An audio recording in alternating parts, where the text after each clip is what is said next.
semana paramos toda a discussão sobre os dramas brasileiros. A gente quer se preparar, se antecipar ao domingo próximo. A gente quer se preparar para o Dia dos Pais. Algumas de nós já os perdemos, outras ainda têm o privilégio da convivência, mas o que somos hoje, somos porque eles foram o que eram ou são, no que eles falharam e no que eles acertaram também. Mas nós não somos apenas filhas dos nossos pais. Aprendemos também com os pais dos outros. Adotamos pais postiços ao longo da vida. Escolhemos pais para os nossos filhos. E sobre todos eles é que a gente quer falar. A ideia original era fazer uma espécie de mostra e conte, cada uma trazendo um objeto que lembrasse um pai, que pode, por acaso, ser o nosso pai. Vai ter que estar no vértice. Eu trouxe uma bengala. Essa bengala aqui, quase não trouxe, quase esqueci ela no caminho, mas ela foi uma bengala do meu avô. E eu tive um bisavô português que era um homem muito, muito rico no Rio de Janeiro. Ele era dono das loterias estaduais. Uau.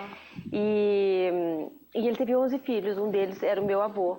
Deixou dinheiro para esses 11 filhos. Esses 11 filhos não souberam administrar esse dinheiro, sobretudo meu avô, e lá pelas tantas, lá pelo meio da vida, ele foi perdendo o dinheiro que tinha. Então, minha avó contava muitas histórias de que ela ganhava joias maravilhosas e depois, no dia seguinte, ele pegava e botava na penhora. Ela muito feliz por muito pouco tempo, né? E que quando vinham os cobradores à porta, ele era um português aristocrático, né? Os cobradores vinham à porta para cobrar o que lhes era devido e ele mandava embora bengaladas. Com essa bengala, serviu muito para expulsar pessoas indesejáveis, cheias de razão, né? Você herdou a bengala? Eu herdei essa bengala que depois me serviu por motivos assim menos nobres. Eu me quebrei muito ao longo da vida e essa bengala me serviu mas não também. botou ninguém para correr? Como menos nobres? Aqui vem uma bengala. Não botou ninguém para correr com a bengala? Eu botei para correr. Você sabe que essa bengala aqui... Isso, uma lição de homem, né? Uma lição paterna. Bengala é uma coisa que dá uma autoridade para a pessoa e dá um certo charme. Porque eu já me quebrei toda, na época em que eu fraturei o fêmur, a época da cadeira de rodas, depois teve a muleta, depois finalmente a bengala, que era muito mais charmosa do que essas outras fases anteriores. E que eu devo admitir que eu estendi a fase da bengala, além da necessidade, porque me dava uma elan, austeridade, sabe? né? Dava um chique na vida, né? Andar com aquele negócio. Fálico, né?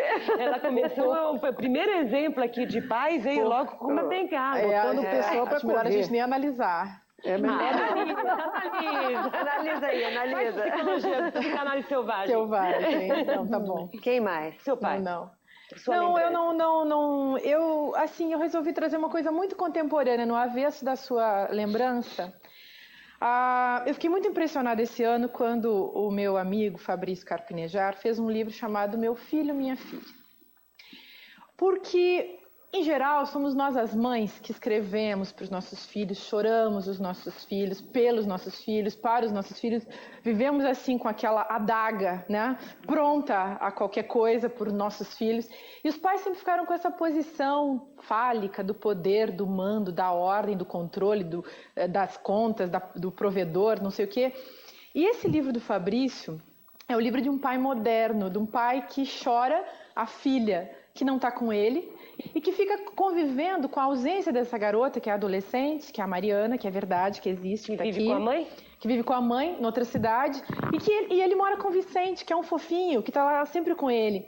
E ele escreve esse livro todo o tempo dizendo uma poesia para meu filho. Esse Vicente e o olho é filho da mesma mãe que a menina. Da Ana, que é outra a mãe. esposa dele, a esposa mãe do Vicente.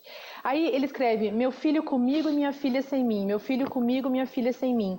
E eu achei tão bonito, e aí quando eu estava lendo o livro, tem uma coisa aqui que eu vou ler, porque eu lembrei muito de vocês, porque olha se não é a cara de vocês. Minha filha sem mim. Minha filha, os insetos não pousam em quem se movimenta. Saíste a adolescência adentro e não paraste para me abraçar. E eu pensei nisso porque vocês todas vivem a mil. Vocês vivem a mil. Eu fico às vezes, eu que sou a mil, acho que vocês vivem a 1.500, 10 mil, 1 milhão, porque vocês vivem sempre fazendo milhões de coisas. E eu fico pensando, que crianças que vocês devem ter sido, né? Correndo, pulando. E esses pais, sabe que ser pai deve ser a maior barreira difícil, porque eles têm um lastro de essa cultura toda machista e como que um homem que pode viver fora da cultura machista pode ser um pai legal, um pai que é pai na prática, mas que assumiu o afeto, né? Então esse livro é uma pérola. E é um experimentum crucis, né? Porque podia ter sido uma porcaria de livro com esse título, né? Meu filho, minha filha, e é uma pérola. Então, eu aprendi uma coisa bonita nesse livro. E é muito bonito mesmo, porque eu me lembro do meu pai, que morreu, perguntando, mas o que te custa dar um telefonema para contar as suas gloriulas? Suas pequenas glórias. Minhas pequenas glórias, qualquer coisinha para ele, era uma migalhinha. E a gente não dá, né? A gente não escreve a carta, a gente não dá o telefonema por nada. Aí quando a pessoa se vai e que você vê aquilo escrito numa carta te pedindo e você lembrando que de fato você não fez e que não teria custado nada e que agora não dá para fazer de novo, não dá para você resolver e sarar aquele problema, a sugestão é que os adolescentes que estejam por aí façam, né? Faça. Maria. Nada. Maria. Eu queria contar uma história de cada avô. O primeiro é esse aqui, o pai da minha mãe, português, Manuel Gaspar. Ia ser mais português, dono de padaria.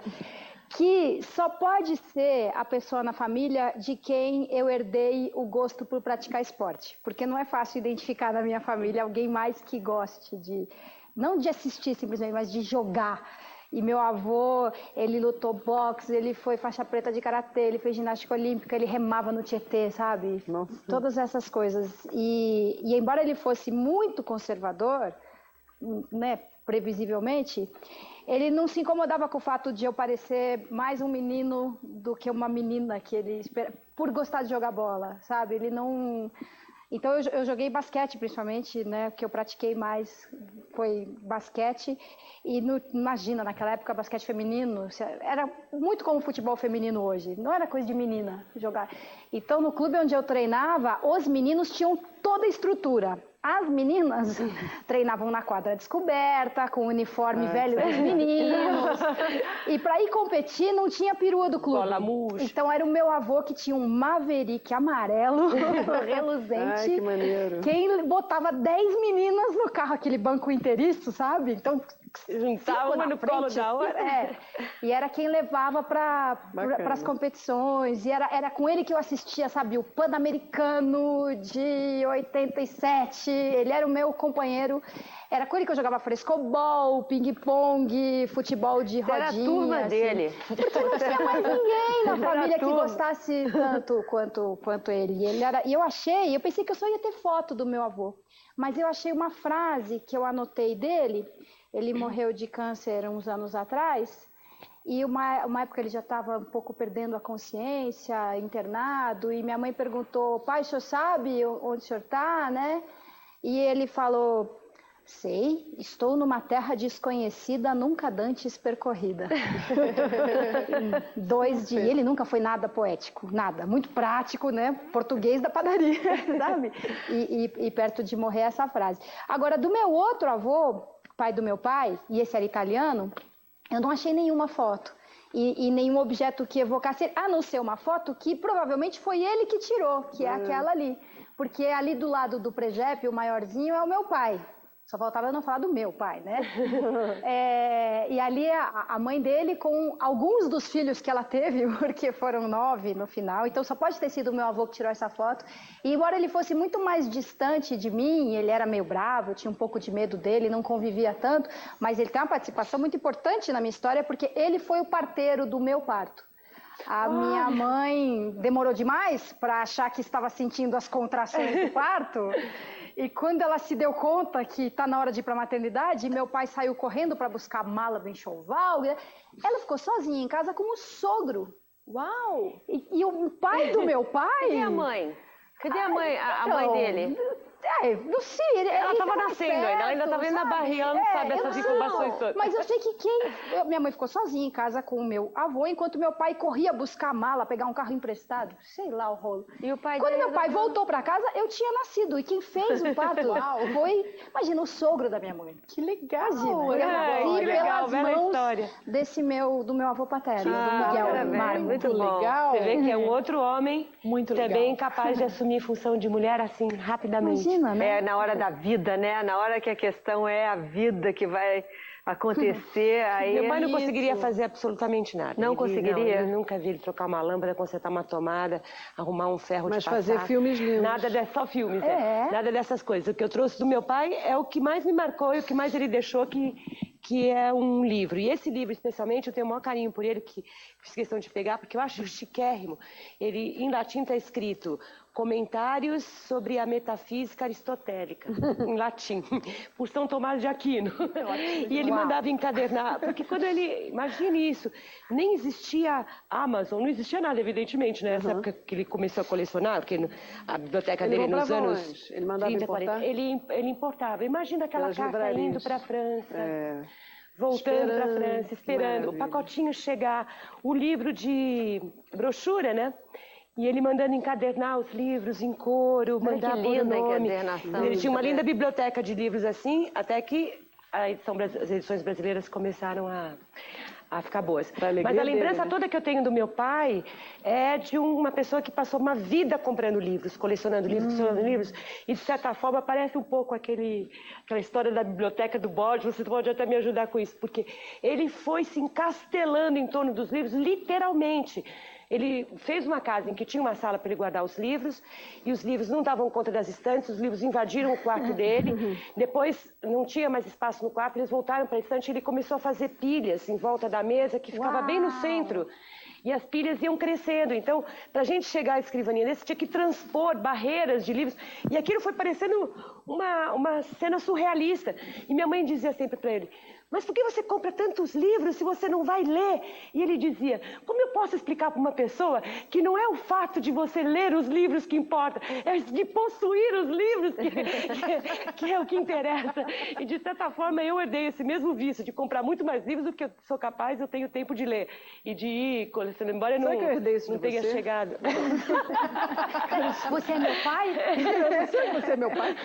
E evidentemente que ele, embarreirado, né, naquela cidadela de livros dele, jamais poderia trocar uma lâmpada, ouvir um choro de criança. Ele lia prestar latim? atenção, lia. E o seu, para encerrar o bloco, qual é o seu O mostre e conte? meu, na realidade, vocês ficaram pensando, vocês ficaram falando umas coisas, e eu acho que o grande pai na minha vida não foi exatamente meu pai, mas foi o meu tio, que era irmão da minha mãe, que eu já falei dele aqui. Já. No carnaval, que ele furava fila, acho que Soninha, você pegou? eu peguei. Que ele esperava chegar um ônibus de turismo, normalmente, assim, russos, porque ele era muito parecido com David Niven e adorava carnaval.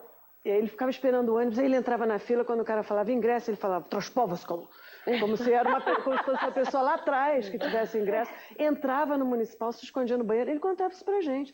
E ele era uma pessoa assim, que foi o grande pai meu e da minha irmã, entendeu? E ele era cheio de manias, assim, por exemplo, muito magro, e se ele tinha uma barriguinha, ele ficava assim uma semana sem comer nada, só comia frutas, porque ele dizia que detesto pessoas gordas. E ele tinha, assim, ele não tinha o menor pudor de dizer tudo que ele achava, sabe? E ele fazia coisas assim também. Estamos explicando muito, estamos chegando muito bem. Como é que ele influiu na sua formação? A pior dele... Um tipo de ginga, né? De malandragem carioca, assim que... Não, e ele foi dono de antiquário, chegou a ser dono de antiquário. Ele se vestia muito bem, ele achava que ele morava em Londres, assim, entendeu? Ele usava paletós de veludo, botava fular, ele nunca tinha aberto uma revista de moda, ele não era uma pessoa que acompanhava a moda, ele tinha uma coisa assim de gosto pessoal muito interessante, né? Uma pessoa extravagante. Entendemos tudo, né, meninas? Entendemos tudo agora, tudo. Olha, era a pessoa que levava a gente pra matinê do Metro Copacabana. E minha Ah, ele irmã gostava de cinema também, gostava muito olha de cinema, só. com certeza. E tem uma coisa hiper engraçada do meu tio, que naquela época, quando a gente era criança, que existia lotação, né? que você mais jovem provavelmente não conhece, que era um ônibus que era bem menorzinho, só tinha uma porta. Muita crônica do da Carlos frente. Drummond falando de... Falando do ônibus, Nelson da Rodrigues. lotação. A gente vamos ver na lotação. E meu tio disse que ele entrava e se tivesse todo mundo se tivesse em todos os lugares ocupados, que ele chegava assim perto de alguém, um lugar que ele queria sentar, e com essa elegância toda ele dizia: eu soltava um pum, minha filha. Aí a pessoa se levantava, aí eu podia me sentar no lugar. Aí eu e minha irmã, a gente fala: mas como é que a pessoa pode soltar um pum?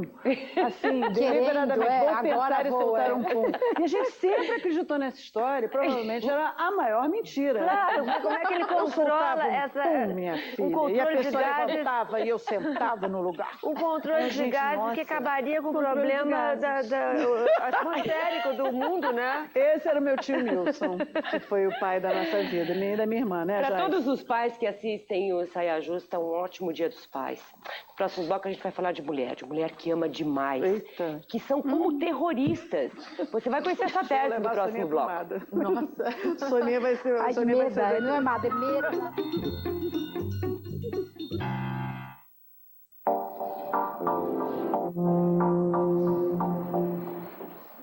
I posed nude once in my entire life because I was desperate. See, the studio can suspend you for this. I'm not a criminal. You're too intense, Mal. Don't sabotage yourself. You only have to be Marilyn.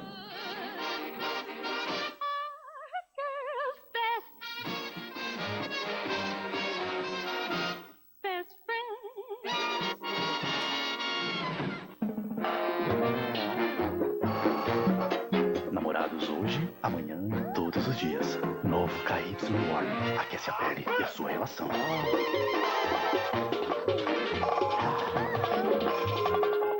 Promoção Triplo Casa Fortaleza. Ganhe o triplo da sua metragem em desconto. Aproveite e compre o melhor em tapetes e cortinas. Triplo de desconto Casa Fortaleza. Não perca. Para pagar muito mais rápido que cheque, só falta isso. Não falta mais. Visa Electron, o cartão que você usa para tirar dinheiro, usa para fazer compras sem pagar tarifas adicionais. A de aproveite, B de beleza, D de dose certa, E de energia, F de fórmula balanceada, I de imunidade, S de 100 calorias e Z de começar tudo outra vez. Centrum tem todas as vitaminas e minerais que ajudam você a aproveitar a vida por inteiro. Centrum, viva de A a zinco.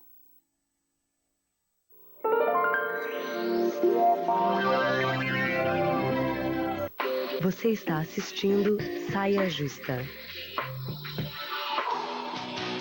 Arthur Kalimann Moda Festa. www.arthurkalimann.com.br.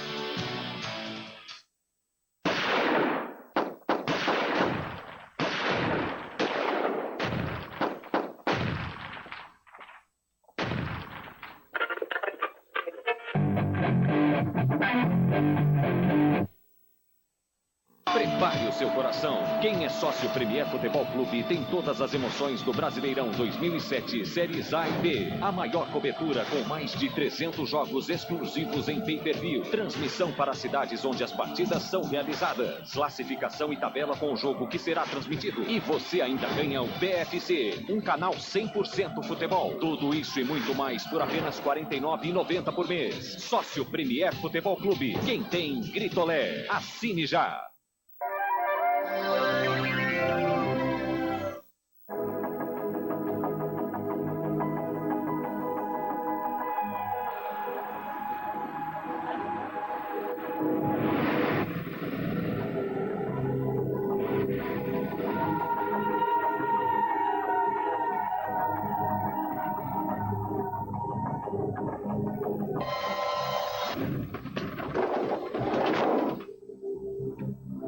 Konnte nicht schreien. Es kam nur so ein raus, aber es ist kein so ein stummer Schrei.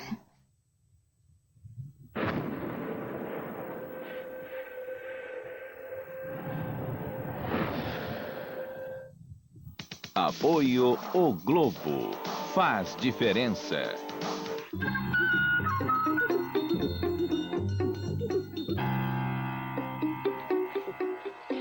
Na última Flip, a Festa Literária de Paraty, um dos mais interessantes lançamentos foi esse livro aqui, ó, O Passado, do escritor argentino Alan Pouso. Ele conta a história de um casal que, tendo vivido uma intensa história de amor por pouco mais de uma década, acaba se separando. E por causa do insuportável excesso de amor dela.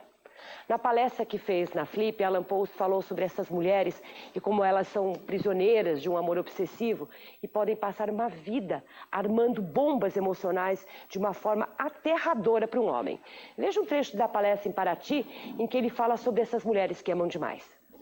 Todo lo que diga hoy sobre el amor, la experiencia amorosa, la pasión, etcétera, debe ser considerado como algo que digo en tanto que escritor de una novela de amor y no como un experto en amor. No soy un experto en amor, soy como todo el mundo una víctima del amor.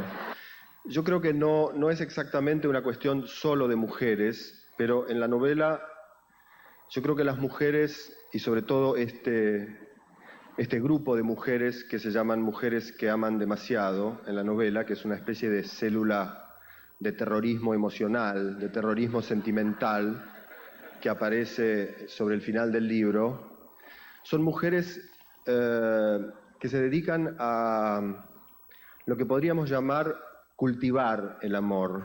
Son como artesanas del amor.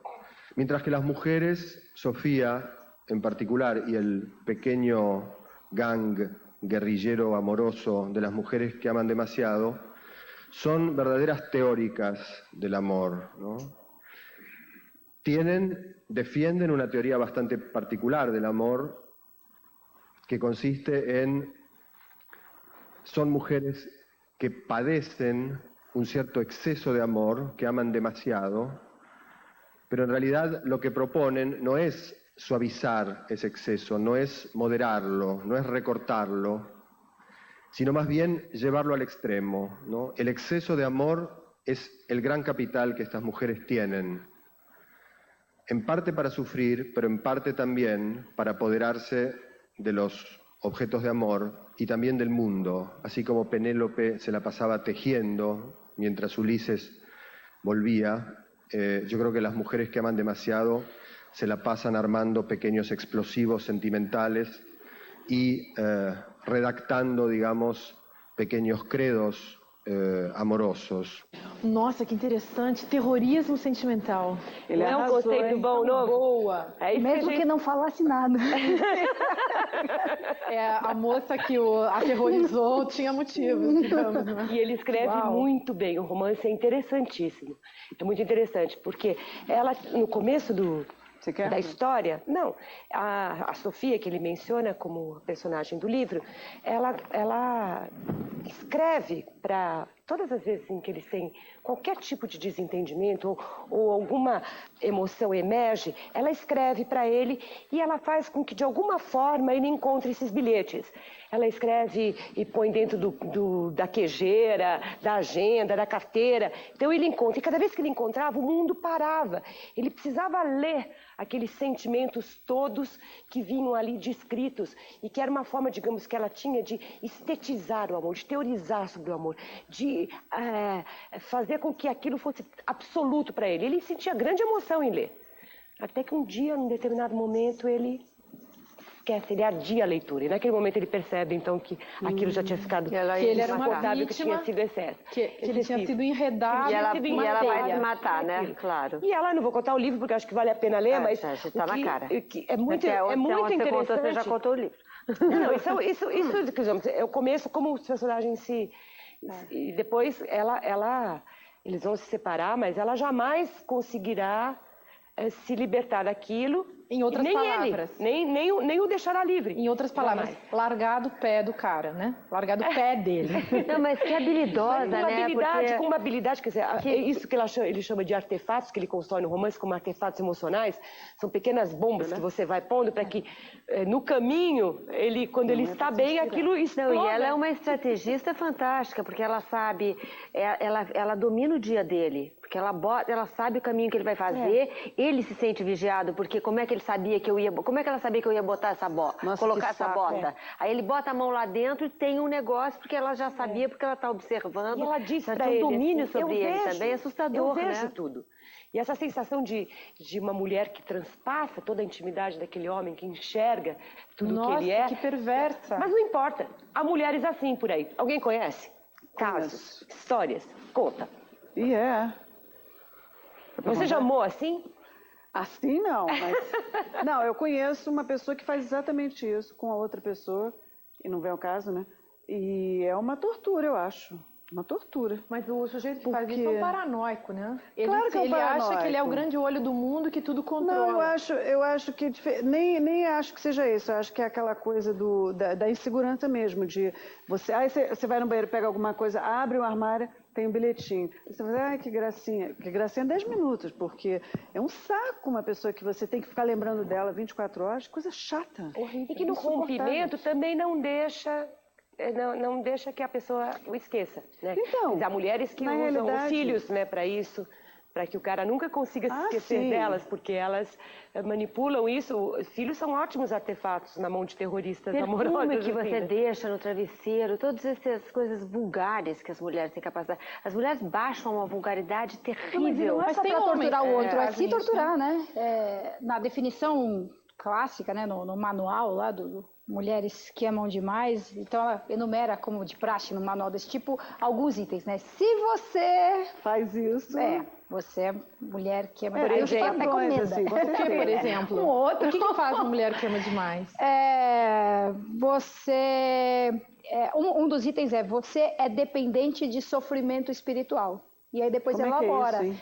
Que é isso, uma pessoa que vive numa relação super doentia, mas que não larga daquela relação de jeito nenhum, que não deixa ela acabar de jeito nenhum. E aí tem todos os subitens, mesmo ela né? acabada, você continua preso e vinculado naquilo. Na verdade, o estado de sofrimento é como se, diz o Alan Post, mas adianta para tivesse uma satisfação, né, dentro o do estado de sofrimento ele é quase que estético, ele é quase que uma política.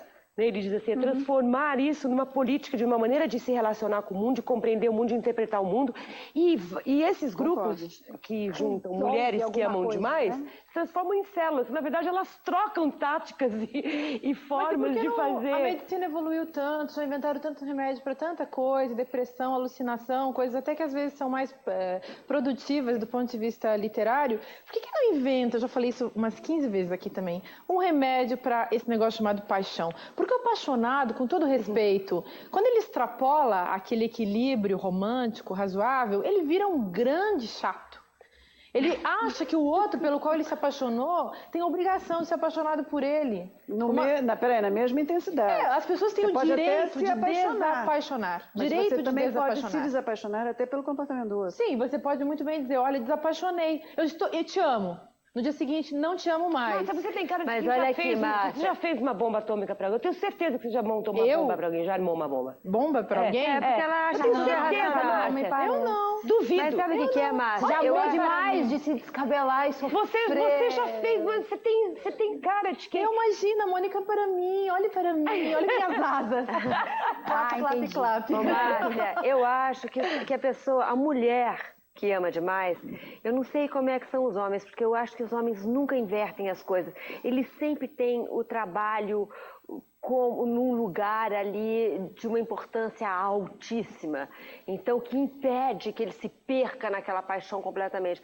Mas as mulheres que amam demais, elas depositam toda a esperança às vezes, de uma mudança de vida. Agora a minha vida vai funcionar. Agora a vida vai ser boa, feliz, intensa.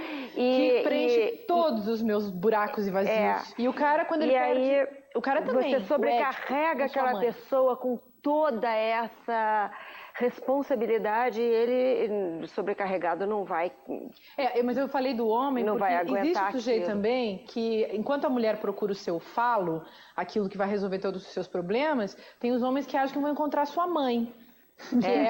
Que é verdade, eles acham que existe uma mulher que é capaz de preencher todos os seus buracos. Homens que, aliás, não percebem isso, né? Que eles têm também 1000 buracos, como nós temos, né? Existenciais, claro. Mas é diferente. Mônica, você. Nunca aconteceu nenhuma vez. Com você não aconteceu? Não. Assim, de armar bombas e não. Mas se sentir amando demais. De ficar presa numa relação que não era boa. Mas... Sim, claro, todo mundo. E acho que não é rompimentos de relação, nada dessas coisas são fáceis, tudo isso é complicado. Mas estamos falando de outra coisa.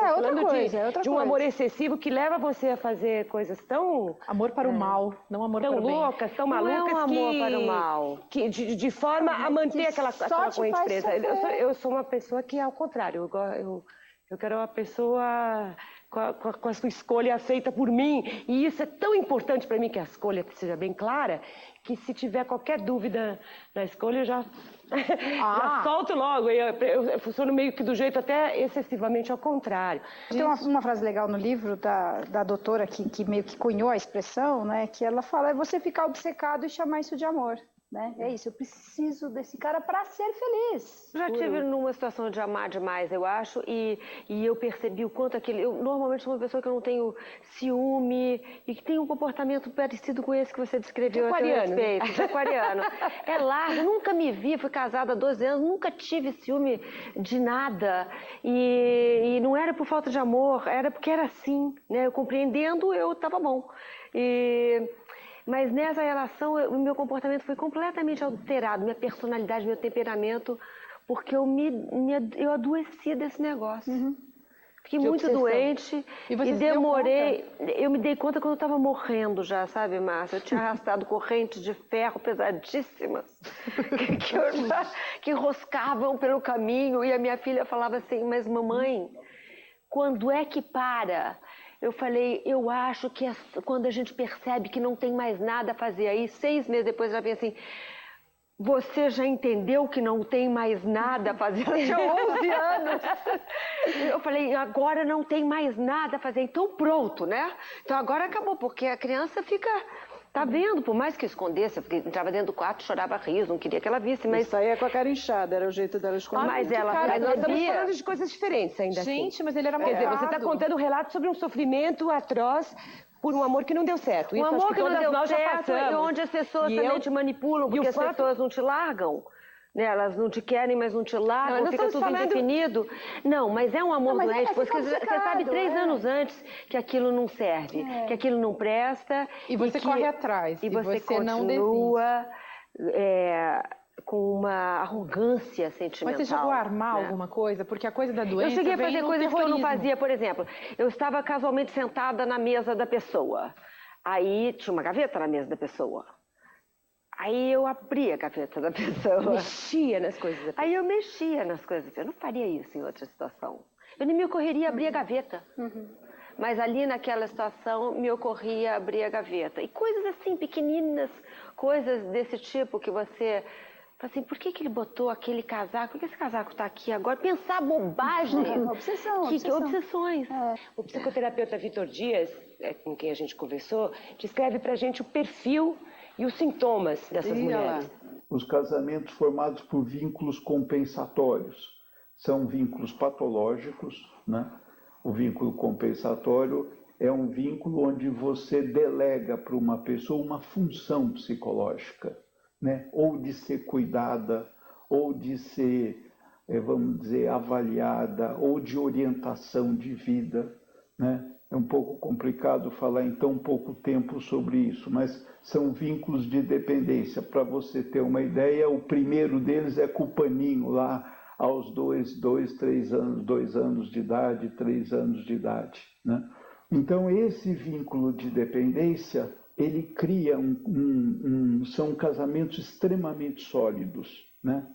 Mas eles não são baseados no amor. O foco sintônico é o medo de perder. Então, se fica com aquela pessoa, mas a grande angústia é perder aquela pessoa, porque a ilusão é que não vai encontrar mais ninguém que possa cuidar desse jeito, ou dar uma orientação de vida, ou fazer o grilo falante, o julgamento, né?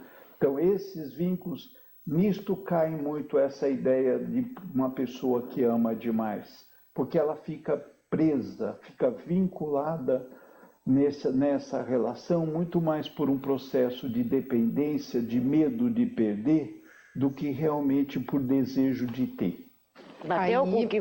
Não bateu. Aí ele quis dizer que eu a acho pessoa não ama. que tem uma... Arrogância não é a palavra, mas quando você acredita que você ainda pode fazer alguma coisa por aquele negócio. Não é por medo de perder, é porque você acha que a pessoa ainda não viu. Como é possível que a pessoa não perceba que isso é perfeito? Né? Eu vou fazer com que essa pessoa entenda. Ele não vai encontrar alguém como você. Mas eu acho que é a mesma coisa. Aquela relação é salvadora para ambos. É por isso que ele tem que ficar aqui também. Mas o que ele está falando tem uma outra coisa, né? Que é a pessoa que, na verdade, não está amando, está se compensando. Você não está com alguém por prazer, por alegria e por vontade de ajudar, querer, sei lá, gostar, proteger, curtir. Você está porque você está colocando ali as suas agonias primitivas, que nem o travesseirinho, a fralda que você usava, a chupeta quando você era criança. Nossa, pouco, hein? O problema, como diz um psiquiatra amigo meu, é exatamente isso que a Maite tinha dito agora há pouco e que eu queria só enfatizar.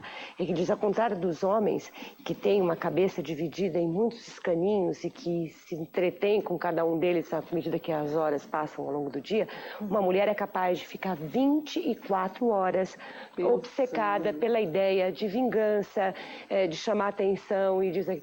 E contra essa força não há quase nada que eu possa fazer. Um homem apanhado por uma mulher dessas, ele é uma vítima, como disse o Alan Paul usou no começo. Eu só conheço isso como vítima, eu não posso teorizar sobre o amor, porque desse amor eu só sei nomear. Vai trabalhar, vai ler um livro. Vai trabalhar, vai ler um livro, vai cuidar da vida. Próximo bloco com a Beth Lago com uma câmera na mão. Já, já.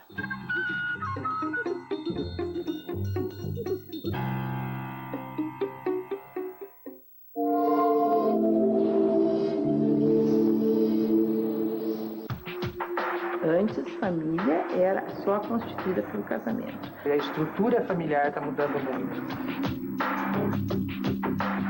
Eu tenho mãe e mãe. É possível hoje uma criança ser filha de 3 mães e 2 pais. O verdadeiro laço de uma família é o amor, não é o sangue.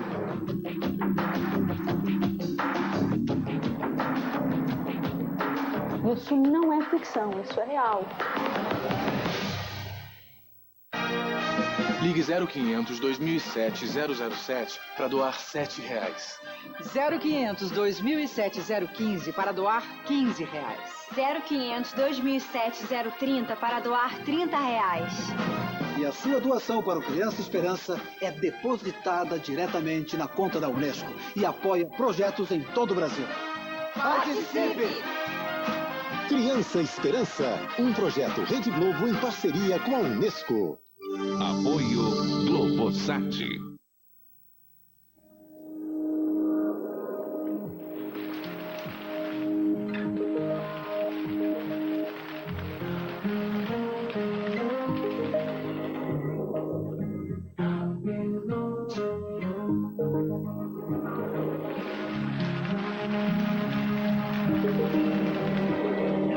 Tem gente lá em cima babando por esse novo design.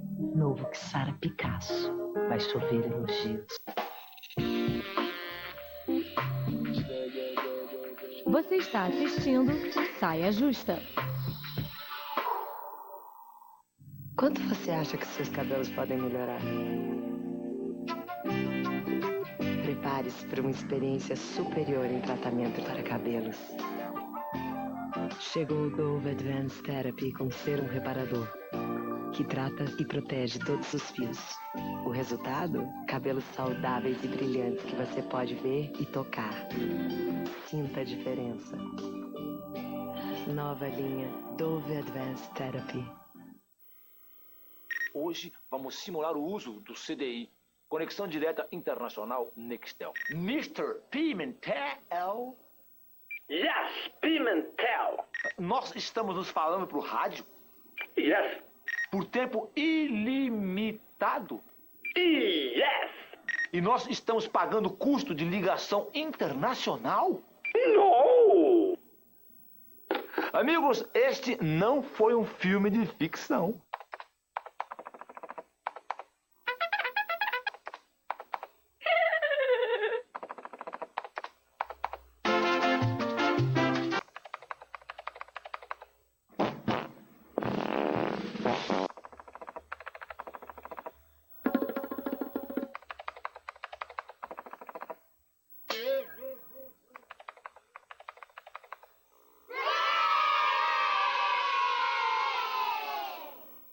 Vem cá, você ficou fazendo hora extra todos os dias, teu chefe te chamou para uma reunião na hora que você tinha que ir para casa e para completar o trânsito tava um nó. Agora vai dizer que isso é desculpa para você perder o happy hour? Não é não, porque no sábado e domingo a gente repete a dose. Happy Hour, melhores da semana. Sábado e domingo às 6 da tarde no GNT. Apoio Dove Advanced Therapy, 82% menos frizz. E Space Fox, irado pra quem vê, gigante pra quem anda.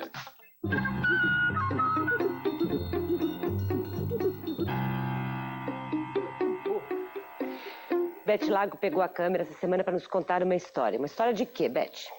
Olha, uma história de celebridades. Eu fui convidada pela Angélica para ir até Itaipava, na companhia de Neila Torraca, amigo querido de Maitê, e Luiz Cardoso. Aí eu sou muito assim avessa essas coisas de fazer matérias, porque eu acho que aqui já é uma exposição tão grande assim, sabe? Mas aí eu gostei da turminha assim e fui para Itaipava e a gente era um banquete imperial e todos nós vestiríamos roupas de época e tal, e cada um, nós como atores já tínhamos feito personagens históricos, né? Carlota, ele no, acho que Rei Sou Eu, sei lá, e Luiz também já fez, enfim. E aí a gente se divertiu, passei mal horrores por causa da serra e tal. Uma reportagem para o programa da Angélica. O programa chama Celebridades. Ela tem um programa que chama Celebridades, que é nos sábados na Globo. Aí eu fiz um videozinho porque eu achei que era simpático vocês verem um pouco da bagunça que a gente estava fazendo lá. Vamos ver. Então é isso aí que a gente vai ver.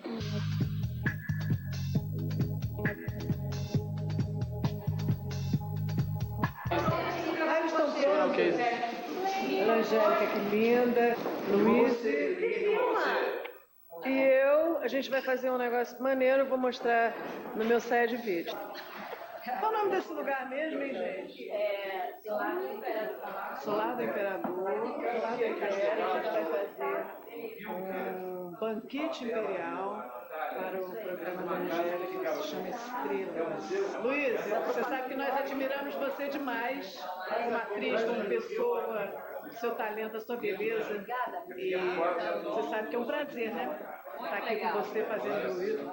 Eu estou aqui pagando um amigo. Estou feliz da vida que estou aqui rindo com meus amigos. Então deixa eu ver o seu figurino. Estou rindo bastante. Não, você sabe que eu tenho muita admiração pelo seu trabalho, entendeu? Eu sou muito, assim... Quanto você quer? Angélica, ela tá chiquérrima, não parece nem... Olha mostra meu rabo todo. Olha que escândalo essa roupa de época.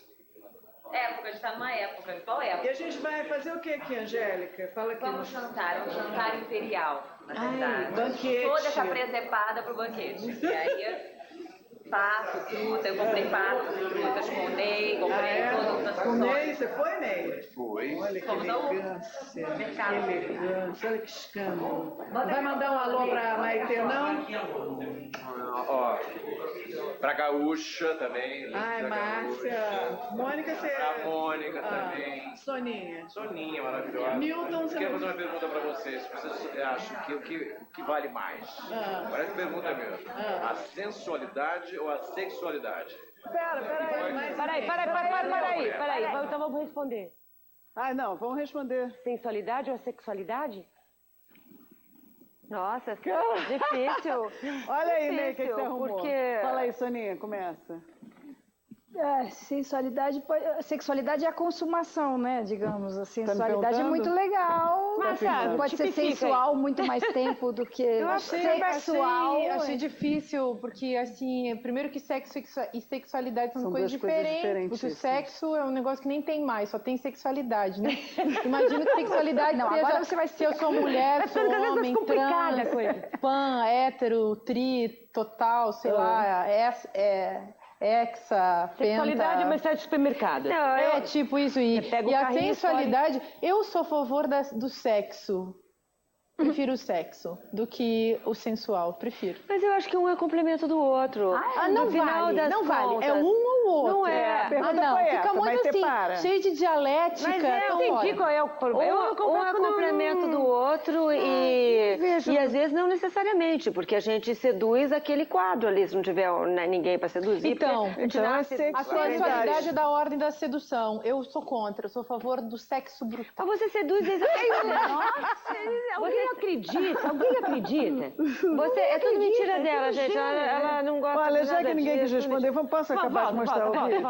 Pelo amor de Deus, gente. Podemos responder? Eu acho que a Angélica está querendo pisar, hein, Angélica? Eu quero. Eu assisto todas, vejo tudo. Eu sei de tudo que vocês fazem ali. Eu acho que vale mais a sensualidade, porque aí vem a sexualidade. O que você acha, Luiz? Exatamente a mesma coisa. Sensualidade. O que você acha, Ney? As duas coisas juntas. Esse decote aqui, talvez, é um começo de uma sensualidade, hein? Que vai pra sexualidade, um decote piscina. Que vai pra onde? Pra sexualidade, né? Isso. Opa, desculpa. É Natal. Desculpa, aqui é Natal. Sei que eu tenho muito respeito por você, pelo seu trabalho. Obrigada. Processa ela. Você quer. Processa ela. Quem? Feliz Natal. Tchau. Gente, sabe o que quer dizer um decote piscina? Sabe o que quer dizer?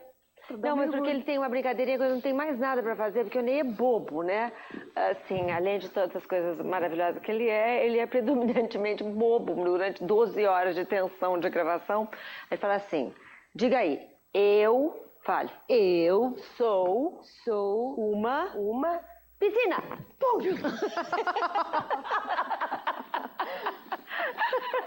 Tá vendo, Ney, a chacota? Olha, é um presente pra Angélica, que vai ser o Luciano, vai ser pai de novo, ela tá com uma barriguinha. Vocês nem...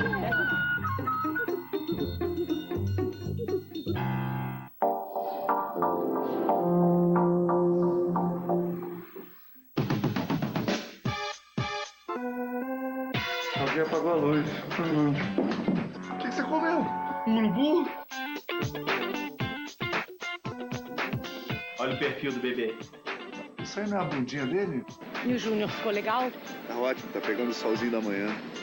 Renato, são 2h da tarde.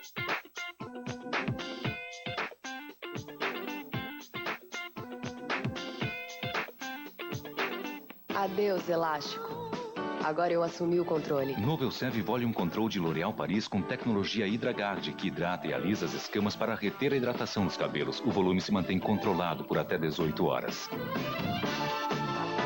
E o que quer que eu faça, como meus cabelos estão hidratados, eles não se armam e ficam perfeitos até o fim do dia, como se eu tivesse acabado de sair de casa. Novo Elsev Volume Control de L'Oréal Paris com HidraGuard. A hidratação fica, o volume vai embora, porque você vale muito. No futuro, todos irão proteger os olhos do sol da mesma maneira que protegem a pele. Lentes Transitions. Elas se ajustam automaticamente às mudanças de luz e bloqueiam os perigosos raios UV e a luz excessiva. Não espere até amanhã. O perigo está aqui hoje. E a proteção também. Pergunte ao seu especialista sobre as lentes Transitions. Transitions, visão saudável em qualquer ambiente.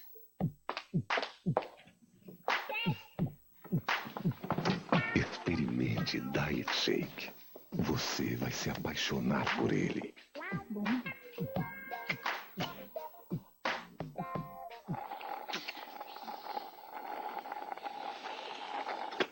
Emagrecer ficou muito mais gostoso. Sabia que você fica linda nessa roupa? Diet Shake, líder é Nutrilatina.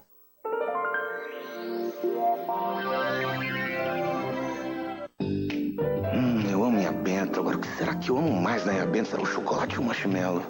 Acho que chocolate, né? Não, marshmallow. Chocolate, marshmallow. Sei lá, tudo é muito bom. A novinha Benta tem chocolate por todos os lados. O marshmallow é de chocolate, a casquinha é de chocolate, o granulado é de chocolate.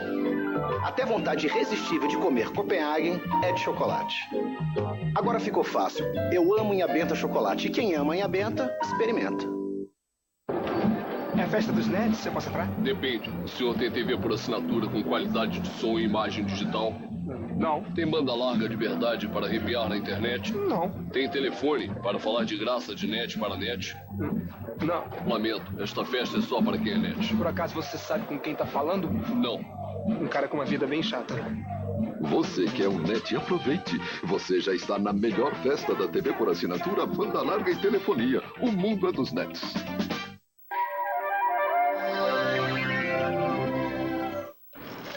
Seu dia a dia está pedindo para você parar. Em setembro, pare e viva uma nova alternativa.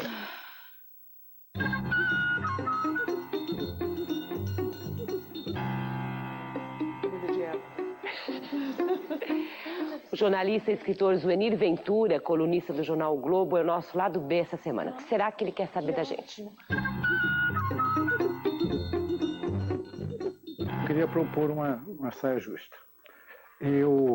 No livro Mal Secreto, eu defini a inveja como o pior dos pecados. É um sentimento realmente horrível, tanto que é inconfessável. Aquilo que é carregado de ódio, de ressentimento, de depressão, é horroroso. E todo mundo tem inveja. Ou tem, ou teve, ou vai ter. E a inveja acontece, inclusive, nos ambientes de trabalho, né, entre os amigos e amigas, entre, né, colegas de trabalho, enfim. Rivais, mas é sempre muito perto, quer dizer, como as serpentes. A inveja só morde quem está próximo. Então eu queria propor a cada uma a seguinte questão: quem você mais inveja no programa? Mas não vale falar que inveja os cabelos lindos de fulana, ou então os olhos de ciclana. Tem que ser aquele tipo de inveja, aquele do Salieri em relação ao Mozart, por exemplo, né? Do Caim em relação a Abel. Aquela inveja que, né, traz consigo muita raiva. Então essa é a proposta que eu queria fazer. Mas eu acho que isso não dá pra gente falar inveja de verdade. Eu posso contar a minha inveja real na vida. Sem a raiva. Ah, mas aí não é o que ele perguntou.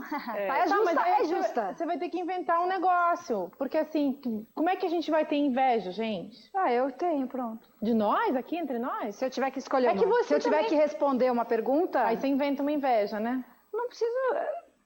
Mas inveja com raiva? Não. Então, é isso que a gente está falando. Não, gente, também. Vamos amenizar a questão da raiva. A inveja no sentido de que incomoda. Inveja. Admiro tanto que eu incomodo. Gostaria de eu ter isso, não você. Esse é o jogo. Talvez. Tudo bem, vamos lá. Eu invejo as viagens da Maitê. Muito. Pro Laos, pra Patagônia. E vou te contar outra, você vai ficar se morder toda. Vai se acabar. Não me mordo, mas mais uma cara de raiva. Vai ficar arrasada. Mas a Maitê já viajou tantos lugares. Ela teve no Afeganistão. Caraca, ela teve no Afeganistão. Quantos anos atrás? Nossa, nem conta essa parte que vai ficar todo mundo. A inveja vai destruir tudo. Já tem mais 25, mais de 25. Okay. Eu invejo você.